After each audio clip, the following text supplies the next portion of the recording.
J'avais envie de, à mon échelle, avoir un impact sur les femmes, d'aider les femmes. J'avais envie de pouvoir faire avancer les choses. Moi, là-bas, je suis une personne créative. Je me suis jamais dit initialement, voilà, je vais faire une marque éco-responsable, et ça a coulé de source. Ça donne un sens incroyable à ce qu'on fait. Et c'est vrai qu'en ce moment, on parle beaucoup des matières et c'est un enjeu fondamental. Il faut recycler, bien évidemment, pour lutter contre ce gaspillage industriel textile.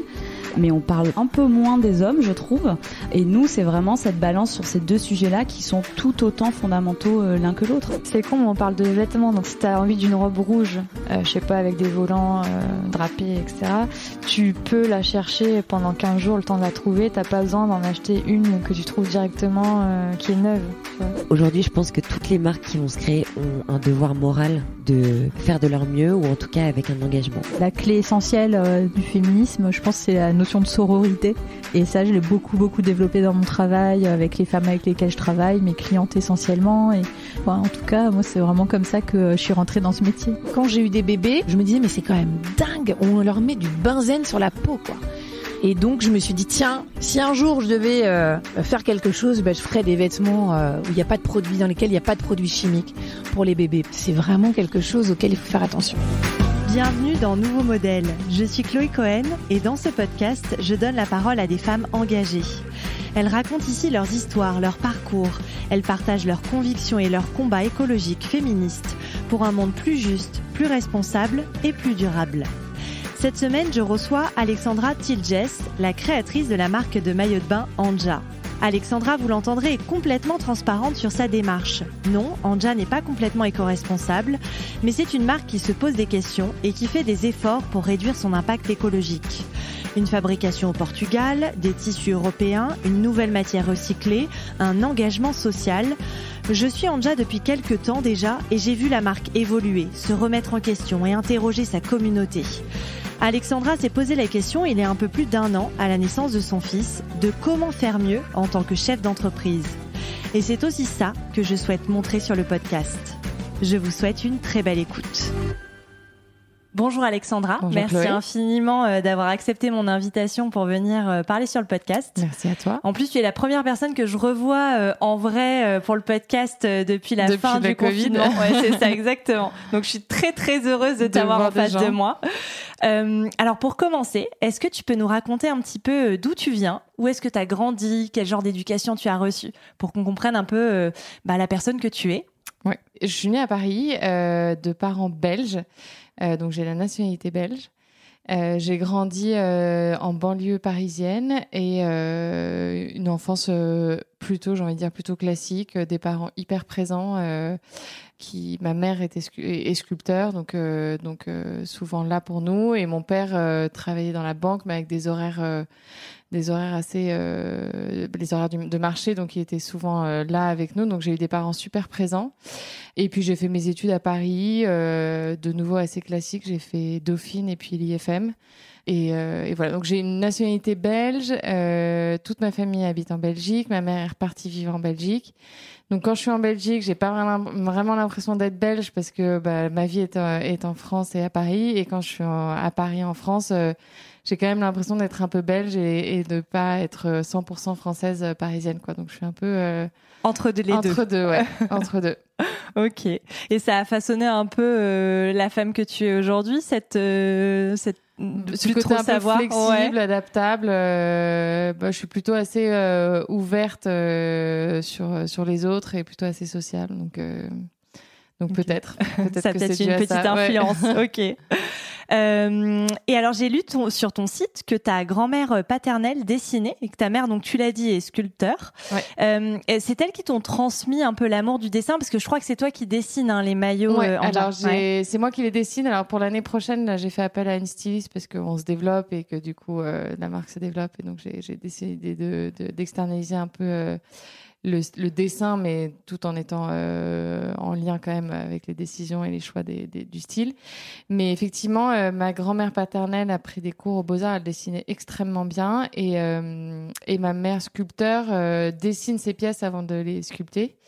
Donc j'ai pris beaucoup de cours de dessin petite, et j'ai un petit coup de crayon, j'ai fait des cours de nu aussi, de proportion de corps et tout. Donc j'avoue que je m'amuse à dessiner, et dès que je suis au téléphone mes carnets de notes, c'est que des dessins, des petits gribouillis. J'adore dessiner. Donc oui, c'est clairement grâce à elle que j'ai cette fibre un peu artistique, entre guillemets, parce que j'ai pas la patience d'une artiste.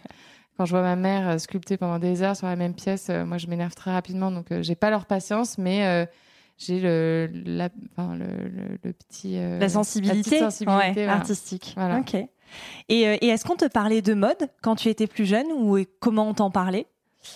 Pas du tout. Mes parents ont pas du tout grandi dans ce milieu de mode. Après, ma mère avait des très belles pièces, comme beaucoup de mes copines. Leur mère avait des vieux tailleurs Saint-Laurent sublimement coupés qui existent encore. J'en ai mis un récemment. C'est absolument la qualité est incroyable. Voilà, qui dure, qu'on trouve rarement aujourd'hui, je trouve.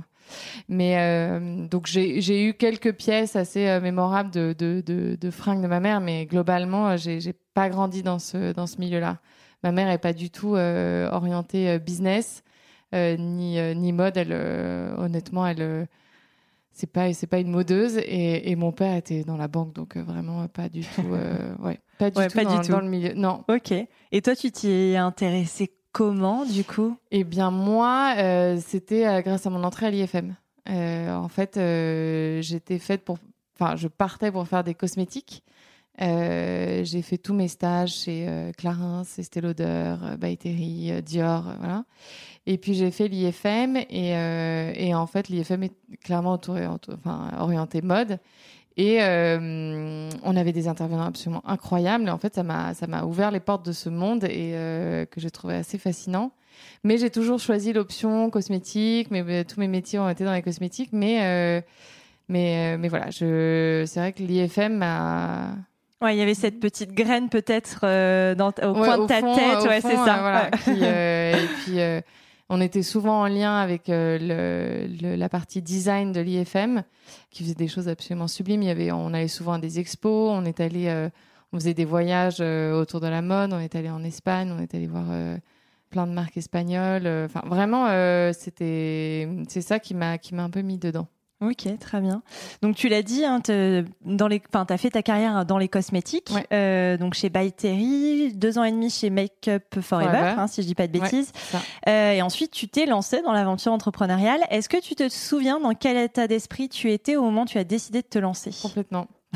En fait, c'était en 2017, je crois. Alors, je me suis lancée en 2017, mais l'idée a commencé à venir en 2016. D'accord. Parce que je faisais partie d'un groupe chez Make Up Forever, un groupe intrapreneurial. Donc, en fait, je développais des projets intra Make Up Forever. Donc, je faisais partie d'un petit groupe sympa. Donc, ça m'a titillé sur cette envie de monter des projets. Et puis, j'étais entourée d'entrepreneurs parce que mon mari est avocat et a son propre cabinet et ses clients sont entrepreneurs. Et je me disais, j'ai envie de tester, j'ai envie de me lancer. Et en fait, je me suis posé la question de ce qui me manquait. Parce que c'est vrai que beaucoup d'industries se lancent comme ça quand il manque quelque chose. Répondre à un besoin, c'est plutôt cohérent. Ça répond à mon besoin et ça répond sûrement à un besoin de quelqu'un d'autre. Et quand j'en ai parlé à mes copines, elles m'ont toutes dit je galère aussi à trouver un maillot qui soit simple, sympa, pas trop cher et de qualité.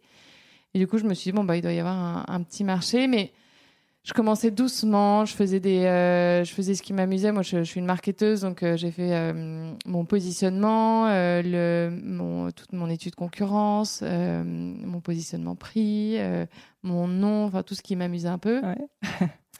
Et puis j'ai commencé à rencontrer des modélistes qui m'ont dit moi pour un dessin ça sera tant, et je regardais à côté de moi avec mon compte en banque, je disais en fait ça va pas le faire, je vais le faire toute seule. Comme j'avais fait mes cours de dessin et que j'ai un peu cette fibre, du coup j'ai commencé à dessiner moi-même. J'ai commencé à rencontrer des usines parce que j'envoyais plein de mails et en entonnoir, je suis tombée sur 2 ou 3 usines qui pouvaient me correspondre.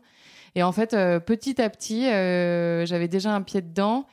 Et mon état d'esprit, c'était vraiment, je suis heureuse chez Make Up Forever, je m'amuse avec l'intrapreneuriat, je fais des projets sympas. C'est une marque qui se prend pas la tête. Et on peut avoir des idées un peu farfelues, un peu artistiques et les présenter, et c'est plutôt bien accueilli. Donc, je me suis vraiment éclatée. J'avais un co-bureau avec qui je m'entendais très bien, qui est devenu un de mes meilleurs amis. Et lui a décidé de partir parce qu'il avait fait le tour de son poste. Il était allé dans une autre marque. Et il m'est arrivé un événement familial en décembre 2016 où je me suis dit, ça m'a fait un peu un déclencheur. Et en janvier, je suis rentrée en disant, voilà, j'aimerais monter ma marque. Vous m'avez donné le goût à lancer des projets. Donc, voilà, j'aimerais que vous me souteniez et qu'on puisse partir en bons termes et tout. Et ma boss à l'époque, son mari était entrepreneur, on s'entendait super bien et ils ont vraiment super bien pris la nouvelle et ils m'ont vachement aidé parce qu'ils m'ont fait une sorte de départ souple dans le sens où j'ai soldé tous mes congés payés en amont pour faire du mi-temps parce qu'ils avaient besoin de moi jusque mai pour un événement de présentation d'un produit sur lequel je bossais depuis 2 ans. Donc c'était important pour moi aussi de clore un peu le chapitre. Chapitre. Mais du coup, je me suis pas retrouvée du jour au lendemain sans rien faire. Voilà. Donc ça s'est bien passé, quoi. La transition s'est faite. C'est hyper bien faite. Je bossais 3 jours pour moi, 2 jours pour Make Up Forever. Franchement, j'ai eu une situation de rêve. Ouais. J'aimerais bien qu'on détaille aussi ensemble un peu la fabrication de tes maillots. Donc les tissus sont sourcés en Italie et les maillots sont fabriqués par Fatima à Porto, Portugal, c'est ça. Est-ce que tu peux nous parler un petit peu de Fatima et des couturières qui travaillent avec elle? Alors Fatima, donc c'est une des seules, parce qu'il faut le dire, quand on est tout petit, qu'on n'est rien, qu'on n'est même pas un semblant de marque, qu'on n'a même pas de numéro de TVA, il y a très peu de gens qui nous répondent et qui prennent le risque d'accompagner des nouvelles marques parce que c'est un coût de développement pour que finalement ça plante, ça prend du temps. Donc c'est une des seules entre guillemets qui m'a répondu et à la base elle était dans une grosse usine qui faisait qui faisait plein de choses et aussi du bain. Et ils ont décidé d'arrêter le bain et donc elle a décidé au moment où je me suis lancée de lancer son usine de bain. Donc je faisais partie de ses premières clientes entre guillemets qui l'ont suivi. Enfin à défaut, moi j'avais jamais bossé avec la grosse usine, mais du coup, je faisais partie des premières et je suis allée la voir. J'ai commencé à envoyer mes dessins, elle m'a envoyé mes premiers protos. On a eu une relation hyper simple par mail, donc j'ai pas senti le besoin d'aller sur place tout de suite. Et avant de valider le tout, je voulais quand même aller sur place pour être sûre du partenaire avec qui j'avais avancé. Et je suis allée sur place et j'avoue que je m'attendais, comme dans les films, aux énormes usines avec des tissages de fils, les trucs plein de couturiers et tout. Et je suis arrivée, il y avait Fatima, son associée, et je pense 3 couturières. Et en fait, ça m'a interpellée et amusée dans le sens en me disant que que je contribuais au développement de cette petite usine qui fait appel à des couturières qui ont, je pense, 30 ans d'expérience dans le bain et qui font du bain depuis des années et qui coudent tous les maillots un à un sur leur machine à coudre. Et en fait, le fit est super bien passé. Elle doit avoir, 50 ans. Elle me considère un peu comme... on a un peu une relation maman-fille hyper proche. En plus, Anja, en portugais, ça veut dire ange. Donc, elle nous appelle le petit ange. Bon, même si, quand je m'énerve, je pense pas qu'elle m'appelle le petit ange. Mais voilà, on a une relation très, très proche. Et en fait, c'est elle, au début, qui m'aidait à sourcer mes tissus. Parce que j'avais différents critères, notamment de toucher, de ressenti, de qualité. Et pareil, quand on est personne, en vrai, c'est super dur d'aller dans les salons avec des stands. Ils sont tous fermés. Les gens sont tous en réunion à des tables. Et toi, t'es là avec ta petite carte. Est-ce que je peux regarder les tissus? On a trop peur, on n'ose pas. Les gens nous regardent en disant, le minimum de métrage, c'est 180. Je comprends rien, la laise, les trucs. Moi, j'ai pas une formation de tissu. Donc... Vraiment, je l'ai fait parce que je suis allée à Lyon le moment où le salon de la lingerie était à Lyon. J'ai vraiment tout fait pour le faire moi-même, mais en fait, j'avais pas j'avais pas le courage. Non, j'avais pas le courage de dire voilà, je vais me lancer. Est-ce que j'arrivais pas. Donc du coup, j'ai demandé à Fatima de sourcer pour moi et en fait, elle m'a fait 2-3 protos avec différents tissus et je les ai tous testés et j'ai fini par trouver ce tissu qui est Ecotex, qui n'était pas recyclé à l'époque et qui n'est toujours pas celui-là, mais qui était Ecotex, qui était quelque chose d'important pour moi et qui est sourcé qui est produit en Italie et en Espagne parce que j'ai des doublures ils sont tous doublés mes maillots, donc du coup la doublure est italienne et le tissu principal est soit italien soit espagnol. Et voilà, donc c'est elle qui m'a aidée au début. Et maintenant que je suis une marque un peu plus connue, on va sur les salons, avec ma styliste, surtout ma styliste va sur les salons et représente la marque et va nous sourcer des tissus un peu différents pour changer, pour voir ce qu'il y a. Mais sinon, je suis toujours très contente de ma matière principale. Ouais, tu es plus aguerrie maintenant avec le temps. Et pour parler aussi un petit peu des nouvelles matières en fait que tu as lancées, parce que tu as lancé des maillots en tissu upcyclé avec les chutes de vos anciennes collections, c'est ça, hein, et des maillots en nylon recyclé et des réservations aussi. Donc je trouvais intéressant. Mais je voulais savoir un petit peu pourquoi tous ces choix, ces positionnements plus écologiques. Qu'est-ce qui t'a poussé à aller dans cette direction? C'est tout simplement la naissance de mon fils. Je pense que on en parlera plus tard, mais chez Anja, j'aime bien être transparente et dire tout ce qui se passe dans ma tête, dans la boîte et tout. Bref, je pense que j'avais pas pris conscience avant la naissance de mon fils, parce que j'étais un peu la tête dans le guidon, que j'avais trouvé une matière qui était Ecotex, mais ce qui était hyper important pour moi, c'était le ressenti du maillot de bain. Parce que mine de rien, je dénude quand même les femmes. Que en maillot, c'est un moment où toute femme a envie de se sentir quand même bien et sensuelle, mais maintenue, mais sexy, mais pas trop. Mais enfin, après chacun ses goûts, mais c'est vrai que j'avais envie de trouver une matière dans laquelle on se sent vraiment profondément bien. La matière est hyper agréable et c'était mon principal besoin, c'est qu'en fait mes maillots soient tellement agréables et tellement doux et agréables à porter que les personnes ont envie de dire aux autres personnes, mais attends, ces maillots ils sont géniaux, on se sent super bien dedans, achète-les. Donc je suis partie d'abord sur ce principe-là, et puis j'ai eu mon fils et en fait ça m'a un peu switché sur quel monde j'ai envie de laisser à mon fils. Quand je vois tout ce qui se passe, le coronavirus et tout, je me dis dans quel monde on laisse à nos enfants, quoi, parce que on n'a pas une année tranquille depuis 2011, hein, finalement, faut se le dire. Il y a toujours des événements qui surviennent, et en fait, je me suis dit, est-ce que limite ça donne envie de se poser la question, est-ce qu'on a envie de faire des enfants dans le monde actuel? Bon, il s'avère que j'ai un fils aujourd'hui et j'ai envie de faire attention à ce que je fais, et je le dis de nouveau, je suis pas parfaite. Je dis pas qu'on est une marque 100% parfaite, 100% éthique, 100% recyclée. On fait tout ce qu'on peut pour faire ce qu'on peut avec les moyens du bord et avec ce qu'on peut faire. Donc, on a un packaging qui est 100% recyclé, recyclable. On a des pochettes en lin, l'intérieur est en polyester recyclé. Les polybags qui protègent les maillots sont en plastique recyclé. Le carton est un carton recyclé. Tous les papiers sur lesquels on imprime sont des papiers recyclés. Donc voilà, tous les éléments du packaging sont recyclés. Notre parfum qu'on a lancé, le pochon est en coton bio. Les matières sont des matières naturelles bio. L'alcool et les conservateurs sont des conservateurs bio. Ça a été fait par des artisans français en France. Nos maillots sont faits au Portugal, avec des tissus italiens et espagnols. Donc voilà, on essaye comme on peut, à notre échelle, de faire ce qu'on peut. Après, voilà, on n'est pas parfaite et on n'est pas complètement irréprochable, mais bon, c'est déjà mieux que de rien faire.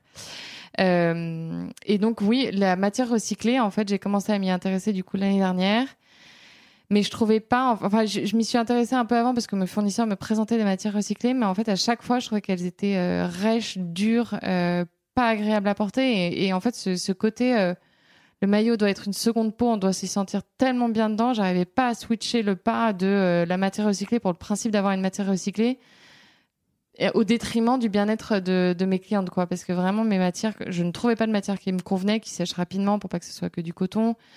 Il y a quand même, mine de rien, de l'élastane dedans. On peut rien y faire parce qu'il faut que ce soit quand même, c'est un maillot. Donc, faut que ce soit un peu gainant, faut que ça sèche rapidement, faut que ce soit élastique. Enfin, c'est pas un t-shirt, un maillot. Donc, on peut pas tout faire non plus. C'est des matières 100% recyclées. Moi, j'ai une doublure. La doublure, elle a forcément du polyamide et de l'élastane. Donc, l'élastane, c'est compliqué de recycler de l'élastane. Enfin, bref. Tout ça pour dire que j'ai fini par trouver une matière qui ressemble à la mienne, en un peu plus ferme, mais toujours aussi agréable à porter. Et du coup, on a testé cette année et on est très contente. Ils ont très peu de gamme de couleurs, donc c'est un peu limité. Ils sont en train de la développer, contrairement à mes autres matières où je peux vraiment choisir toutes les couleurs que je veux. sur échantillon. Enfin, je suis pas obligée de développer mes couleurs, ils les ont en stock, donc c'est aussi important de se renouveler et de proposer de nouvelles couleurs, des nouvelles matières. Donc voilà. Donc là, on a commencé avec cette matière, on l'a refait pour l'année prochaine sur une gamme. On fait pas tout en recyclé parce que le porté est pas le même, le toucher est pas le même et que j'adore ma matière principale qui était Kotex, mais voilà. Donc on fait un peu des deux.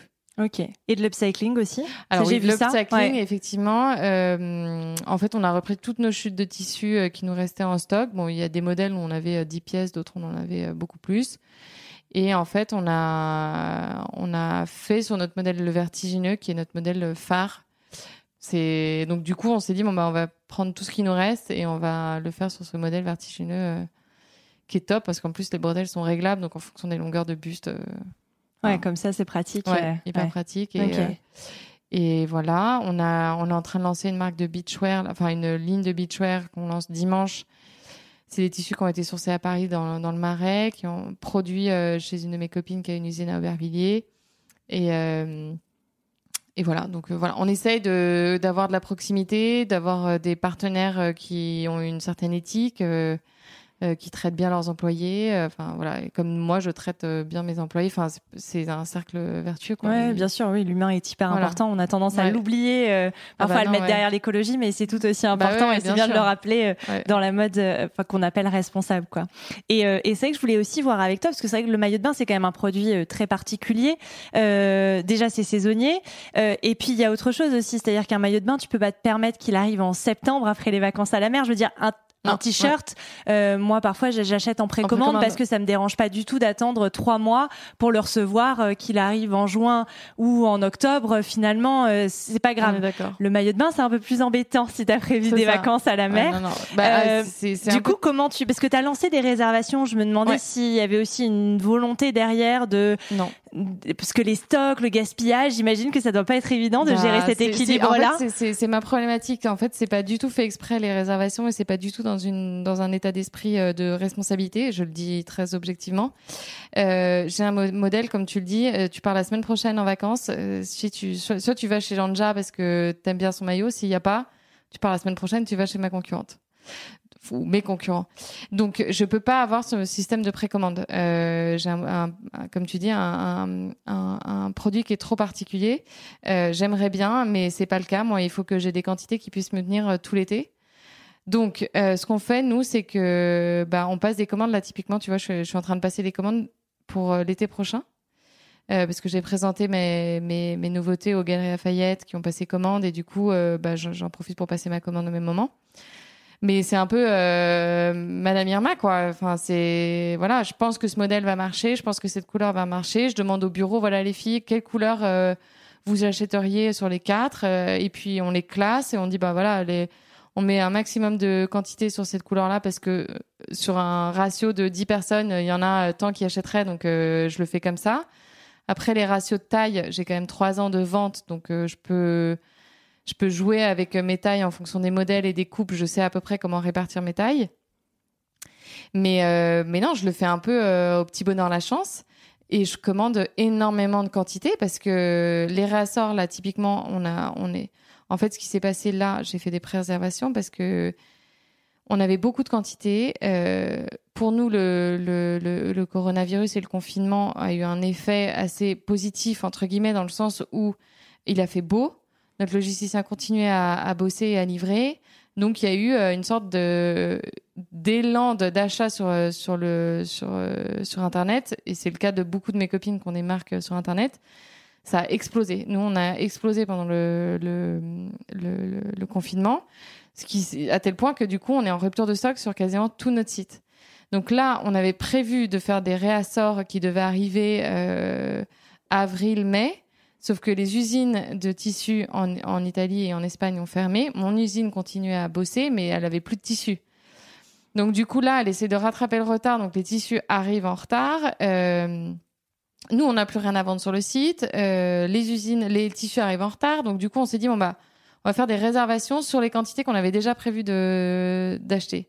Donc c'est pas des précommandes dans le sens où tu m'en précommandes 100, j'en produis 100. Moi, j'avais prévu d'en produire 100. je mets sur mon site internet en réservation 100 pièces.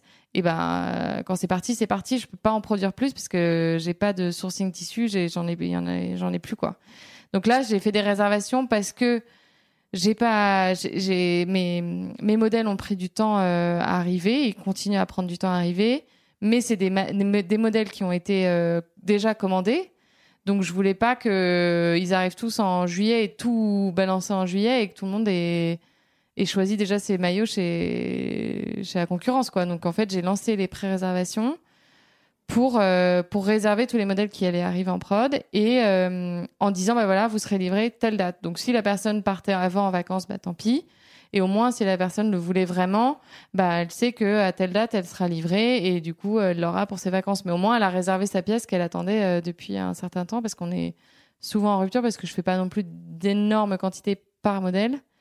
Voilà. Et après, du coup, comme je fais des grosses commandes globales pour la marque, parfois il y a des modèles qui marchent pas, des couleurs qui ne marchent pas. Donc moi, ce que je fais, c'est que en janvier, je fais une vague de soldes, non pas pour faire des soldes, mais parce que c'est des modèles qui dorment, qui ont moins marché parce que je suis pas devin, j'ai pas une boule de cristal et que c'est des stocks qui dorment. J'ai besoin de trésor, j'ai besoin de libérer de l'espace de stockage chez mon logisticien qui me coûte de l'argent de stocker. Et puis j'ai besoin de me renouveler, de dépenser cet argent qui dort dans des nouveautés, dans des réassorts de produits qui marchent. Donc du coup voilà, chaque année en janvier, je fais une semaine de solde sur le site pour de nouveau en toute transparence, pour me faire de la trésor, pour libérer, pour faire du renouveau sur le site. Bien sûr. Voilà. Ok. Mais non, c'est hyper intéressant. Ouais. Je peux pas me mettre dans un modèle de voir parce que je précommande. me doute que c'est compliqué sur le maillot de bain, quoi. Ouais, c'est pas comme un pantalon ou un t-shirt. Impossible. Oui, tu peux l'attendre. Y a Ta pas, blouse, voilà. Ouais, si c'est tu ça. l'as 15 jours après, Ouais. tu l'attends. Ouais. Ton maillot, si t'es parti, t'es parti. Donc, ouais, c'est clair. voilà. Et puis, mine de rien, je me suis permis aussi de faire des réservations dans cette période parce que les vacances de tout le monde sont quand même fondamentalement décalées vu tout ce qui s'est passé. Les boîtes ont tendance à un peu forcer les gens à partir en août et pas trop en juillet. Donc, je peux me permettre de livrer jusqu'à début juillet, mi-juillet et lancer des pré-réservations pour ces modèles-là. Mais je peux pas le faire. Enfin, c'est pas du tout un modèle, un business model viable. qui me correspond. Ouais, non. bien sûr. Ok. Ouais. Et du coup, oui, tu disais le moment où tu as pris conscience des dérives de l'industrie textile, c'est à la naissance de ton fils. Ok. C'est vraiment la naissance de mon fils.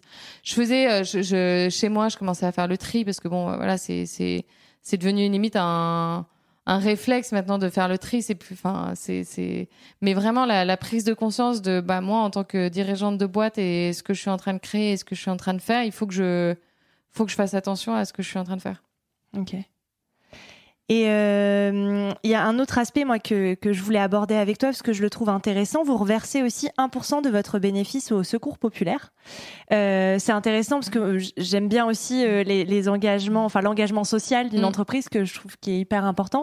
Est-ce que tu peux nous expliquer pourquoi ce choix, de quoi il s'agit Bah pareil, en fait, le Secours populaire envoie chaque année plus de 5000 enfants qui n'ont jamais vu la plage.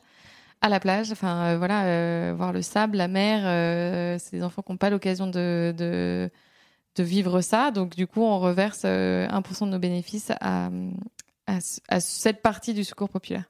Ok. Voilà. Depuis que j'ai eu un enfant.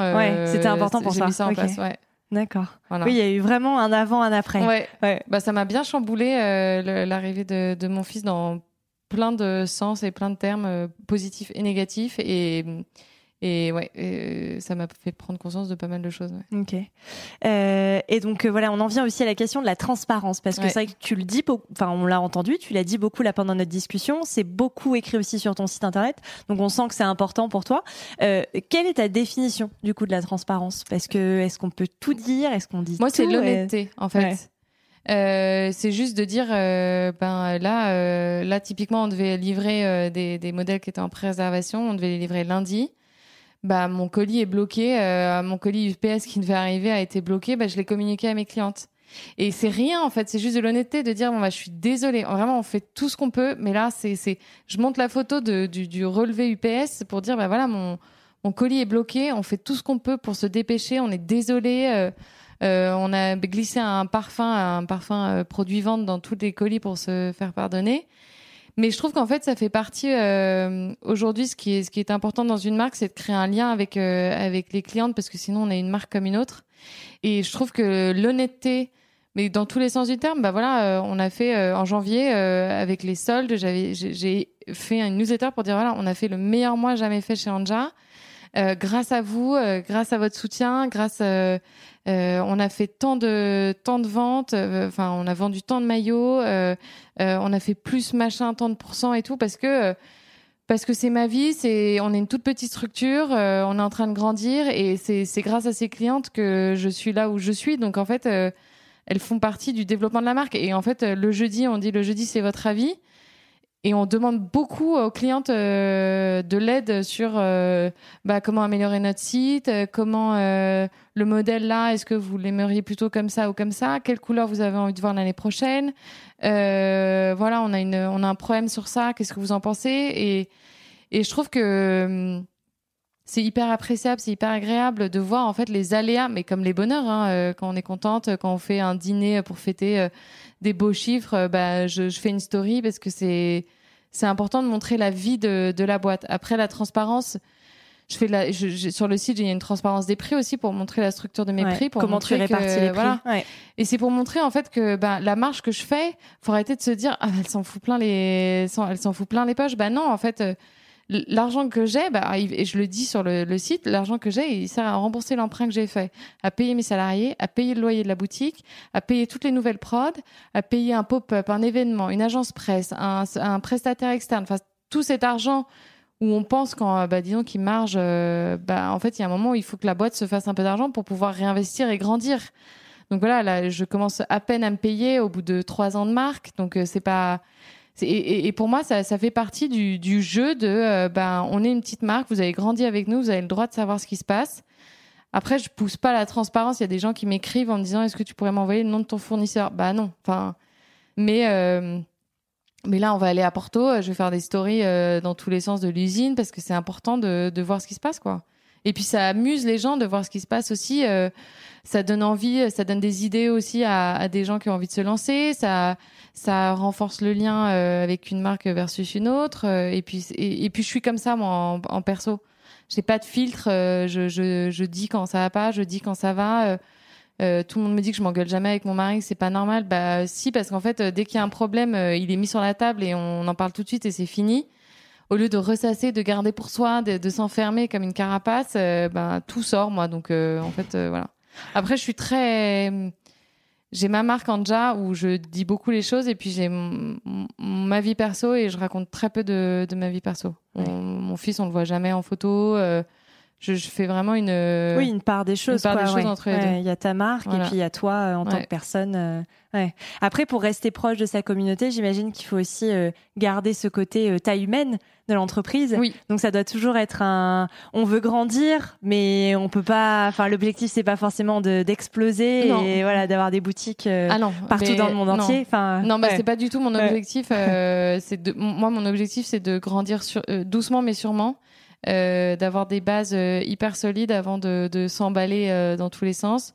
Mais voilà, je suis quand même hyper prudente sur l'évolution de la marque. Après, moi, je trouve ça intéressant aussi de garder ce côté taille humaine. Alors, c'est une personne que je cite beaucoup dans ce podcast, mais parce que je la trouve très pertinente. Julia Fort, qui a créé la marque Loom et qui parle de la réussite et qui dit qu'il faut qu'on revoie un peu ces définitions de réussite, de croissance et que grandir à tout va, être une multinationale, aujourd'hui, ça fait plus sens, quoi. Les levées. Voilà, les fameuses levées de fonds, Et donc, je trouve intéressant. La course à la levée. C'est ça. Non, moi, c'est pas du tout mon objectif. Déjà, j'ai pas envie de perdre le contrôle de ma boîte et j'ai envie de m'amuser.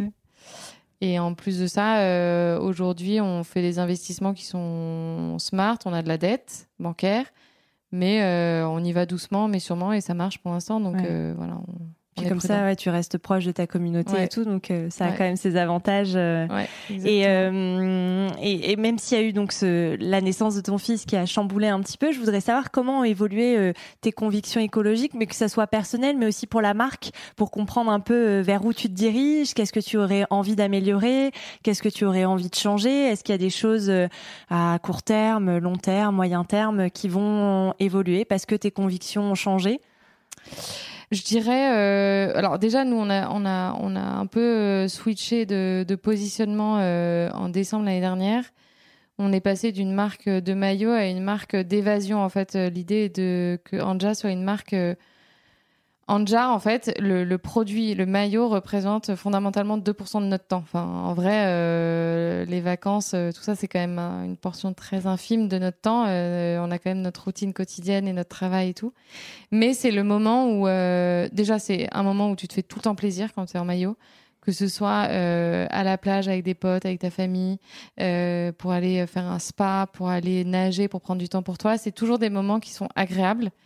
Et tu passes beaucoup de ton temps à essayer d'optimiser tes week-ends en avance pour profiter en fait un maximum de ton temps. Et en fait, Anja, j'ai vraiment envie d'accompagner toute l'année cette envie d'évasion, cette envie de voyage. Après, côté éthique, c'est de garder des relations hyper proches avec mes usines. Là, je suis sur un gros chantier de trouver une deuxième usine parce que la marque grossit, que c'est risqué d'avoir ses œufs dans le même panier, que je fais partie du réseau Entreprendre et mon mentor m'a dit conseil numéro 1, tu vas pas quitter Fatima, mais tu prends une deuxième usine au cas où, tu ne sais jamais. Il faut quand même qu'il y ait un moyen de repli si on sait jamais s'il y a une deuxième crise du Covid et qu'elle elle tient pas le coup, il faut qu'il y ait une option d'alternative pour pas qu'elle te fasse couler avec elle, quoi. Donc ça va être un gros chantier d'aller chercher une autre usine. Là, au Portugal, je vais en visiter une ou deux. Je veux rester en Europe, je veux rester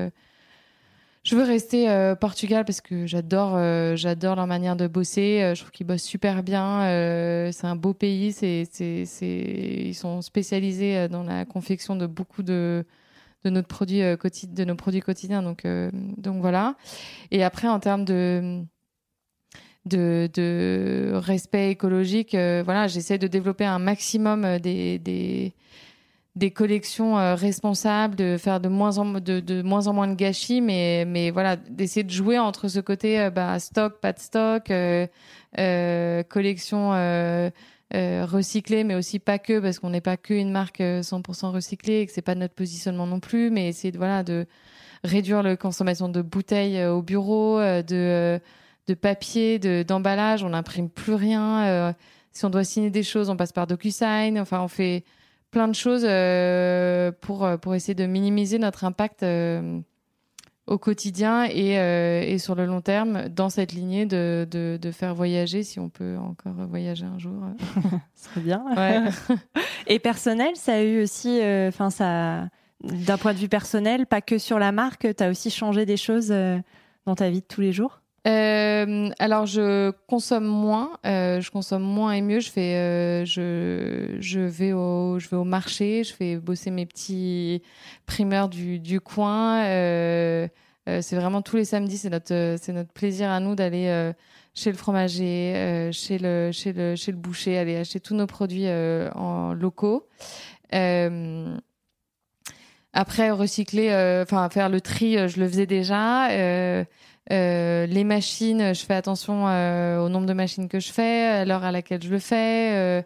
Mais c'est vrai qu'après, il y a des gestes du quotidien où on n'a pas forcément le réflexe d'améliorer tout dans notre vie. Mais on n'a plus de bouteilles d'eau chez nous, on boit l'eau du robinet qu'on trouve très bonne. Il y a plein de gens qui supportent pas, mais nous on boit l'eau du robinet. Mais voilà, j'essaye petit à petit de changer mes gestes au quotidien, mais je le faisais déjà un petit peu dans ma vie quotidienne. Je le faisais déjà moi. La naissance de mon fils a plus eu d'impact sur ma société et en tant que manager et en tant que dirigeant. Ouais, sur ta vision de l'entreprise et de comment contribuer en tant qu'entreprise à un monde meilleur pour nos enfants, quoi. Exactement. Ok. Et je sais pas quel âge a ton fils, mais comment tu l'éduques sur ces sujets? Enfin, il est peut-être tout jeune, donc c'est peut-être un peu tôt, mais... En vrai, il est tout petit, mais il a 15 mois, donc là, c'est un peu tôt. Mais, mais je commence...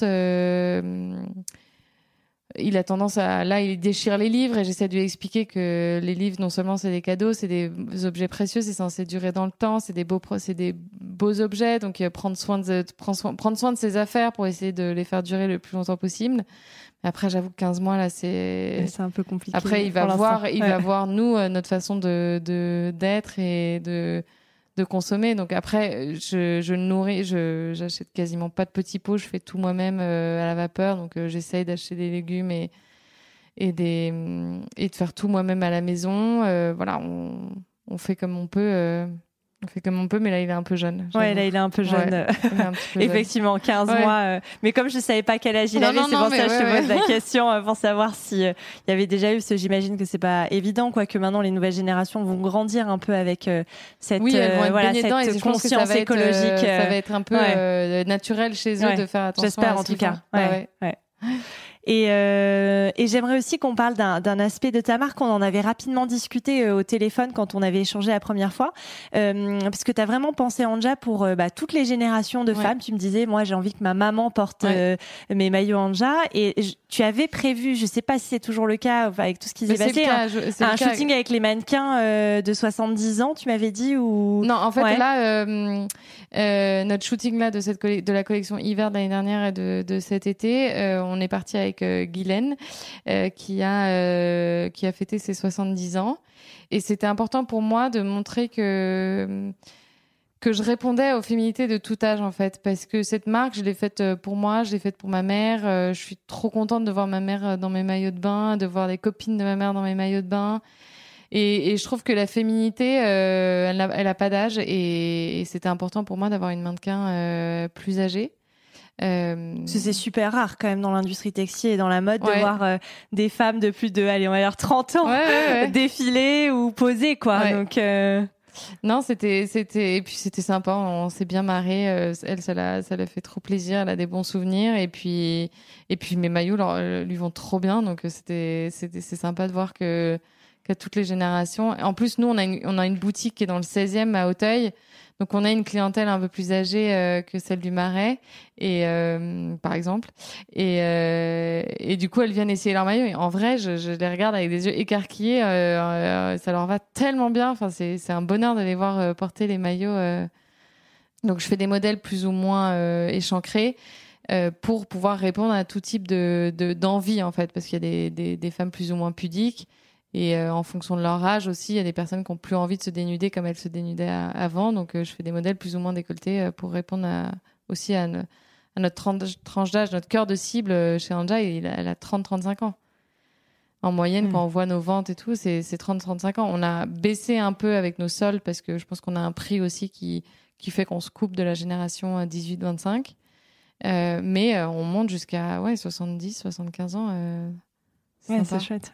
Et t'as eu des retours avec de voir une mannequin plus âgée, parce que c'est vrai qu'on le voit tellement peu, alors que pourtant c'est hyper important, parce que je trouve que on a tendance, l'image de la femme au-delà de 50 ans, on a tendance à la mettre dans un placard, mais dans tout, quoi. Je veux dire, que ça soit dans l'industrie textile, dans le cinéma, un peu partout. Donc on m'a fait des retours en disant que c'est génial, ça fait du bien de voir des femmes de tout âge.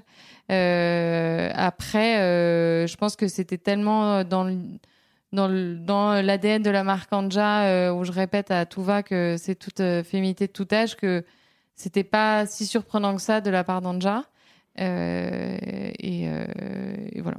Mais en fait, sur la page, surtout sur notre Instagram, on met toutes nos clientes qui nous envoient des photos en maillot, et on en reçoit aussi de mamans de copines, de personnes un peu plus âgées, et on les met. J'adore. Je les trouve trop belles. Et alors, la dernière question, rituel de ce podcast que je pose à toutes mes invitées, est-ce que tu as des modèles dans la vie ?